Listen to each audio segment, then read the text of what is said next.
AI இல்லாத இடமே இல்லைங்க. எல்லா இடத்துலையும் பூந்து விளையாடுதுன்னே சொல்லலாம். அதே மாதிரி தான் அக்கௌண்ட்ஸ்லையும் ஏஐ நிறைய சப்போர்ட் பண்ணுது. அது என்னென்ன அப்படின்னு நம்ம ஒவ்வொரு வீடியோவாக பார்க்கலாம்.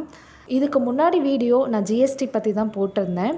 ஜிஎஸ்டி கால்குலேட்டரில் ஒரு அமௌண்ட்டாக நம்ம வந்து கால்குலேட் பண்ணுற மாதிரி இருக்கும். பட் ஏஐயில் பல்காக 5 இல்லை 10 இல்லை நீங்கள் எவ்வளோ அமௌண்ட் கொடுத்தாலும் ஏஐ கால்குலேட் பண்ணி தரும். ஸோ அதுதான் நம்ம இப்போ பார்க்க போகிறோம். நான் ChatGPT ஓப்பன் பண்ணிக்கிறேன்.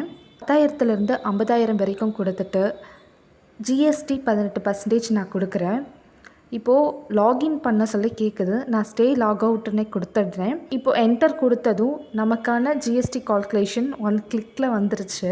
இப்போ வந்து நமக்கு சிஜிஎஸ்டி எஸ்ஜிஎஸ்டி ரெண்டும் தனித்தனியாக வேணும் அப்படின்னு நம்ம கொடுத்துட்டோம் அப்படின்னா அதுவும் ஒரு கிளிக்கில் டீட்டெயில்ஸ் நமக்கு வந்துடும். இந்த எல்லாமே தனித்தனியாக டீட்டெயில்டாக கொடுக்குது. அண்ட் எனக்கு வந்து இப்போ தமிழில் வேணும் அப்படின்னு நான் கொடுக்குறேன். ஸோ தமிழ்லையும் நமக்கு கிடைக்கிது. ஏஐயில் இன்னுமே நிறைய ஆப்ஷன்ஸ் இருக்குது. அது எல்லாமே ஒன்று ஒன்றா நம்ம பார்க்கலாம். தேங்க்யூ ஃபார் வாட்சிங்.